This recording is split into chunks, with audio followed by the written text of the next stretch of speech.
Oltinsoy tuman axborot kutubxona markazi taqdim etadi. Assalomu alaykum aziz ertaksevar bolajonlar.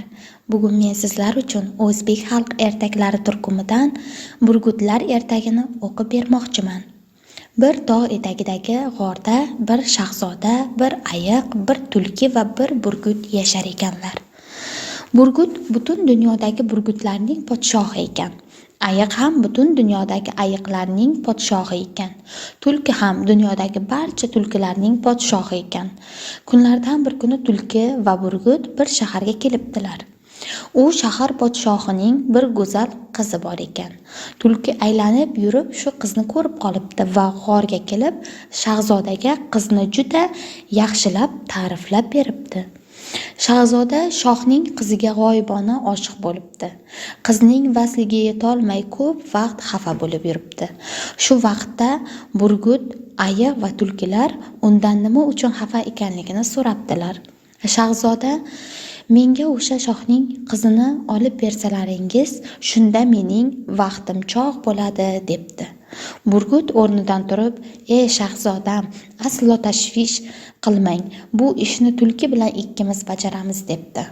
Shahzoda juda xursand bo'libdi. Tulki va burgutlar shaharga kelibdilar. Tulki shohning saroyiga kirib, qizning oldida dumini qilpillatib yuribdi. Burgut esa qizning ravog'i ustida poylab turibdi. Shohning qizi tulkini ko'rib quvlabdi. Tulki sekin-sekin qizni aldab ko'chaga olib chiqibdi. Shunda burgut osmondan kelib qizni ko'tarib uchibdi va shahzodaning oldiga olib kelibdi. Tulki ham sekin kirib kelibdi. Qizni yigitga nikoh qilibdilar. Shahzoda va qiz baxtli hayot kechira boshlabdilar. Ular har kuni qizni g'orga qo'yib, ayiqni unga poyloqchi qilib, o'zlari o'rmonga ov qilgani ketishar ekan. Oradan oz vaqt o'tgach, qizning otasi shaharga jar chaqirtiribdi. Biroq u qizdan darak topa olmabdi. Shunda bir jodugar kampir shohning oldiga kelib: "Shohim, qizingizni men topib beraman. Suyunchisiga nima berasiz?" debdi. Shoh: "Nima maqsading bo'lsa, shunga yetkazaman", debdi. Kampir shohdan bir uchar ot olib yo'lga ravona bo'libdi. Kampir borib haligi qiz turadigan g'orning ro'parasidagi o'rmonga yetibdi.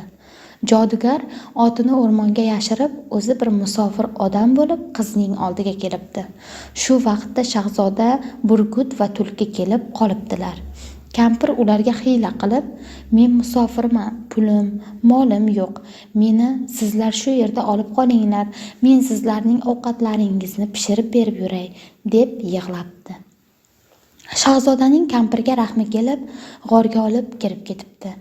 G'orda har kuni kampir bilan qiz qolib, ular esa ovga boribdilar. Kunlardan bir kuni kampir qizni o'rmonga tomosha qilish uchun olib chiqibdi.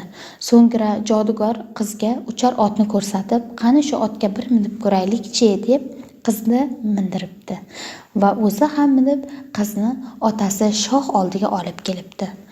Qiz shahzodadan ayrilganiga juda xafa bo'lib yuribdi. Kechqurun shahzoda, ayiq, tulki va burgut ovdan qaytishib, qarasalarki, qiz va kampir yo'q. Shahzoda yana xafa bo'lib, burgut va tulki avvalgidek qilib yana qizni olib kelibdilar. Bular yana baxtli turmush kechira boshlabdilar. Shoh ko'rsaki, qizi yana yo'q.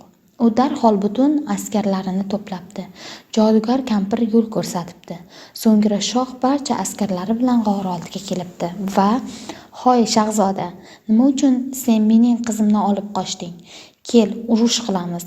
Qani askarlaringni chaqir", deb dahshat solibdi. Shahzoda boshini quyi solib turar ekan. Ayiq bir uvillabdi. Butun dunyodagi ayiqlar to'planishib bir tomonga saf tortibdi. Tulki ham bir uvillagan ekan, hamma tulkilar kelib bir tomonda turibdilar.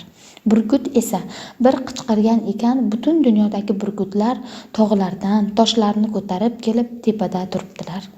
Shu vaqt shoh vaziriga ayiq va tulkilarni ko'rsatib, "Askari oz ekan, urushni boshlaymiz", debdi. Vazir dono ekan. Yuqoriga qarab burgutlarni ko'rib, yuragi yorilguday bo'libdi. Vazir shohga qarab: "Shohim, tepangizga qarang. Uni ko'ryapsizmi? urush qilmaymiz, shahzoda bilan yarash qilamiz debdi. Shoh bu holni ko'rib darrov shahzoda bilan yarashibdi va shahzodani o'z yurtiga kuyov qilib olib ketibdi. So'ngra hammalari murod maqsadlariga yetibdi. Aziz ertaksevar bolajonlar, ertakimiz ham shu yerda nihoyasiga yetdi. Ko'rishguncha xayr, sog' bo'ling.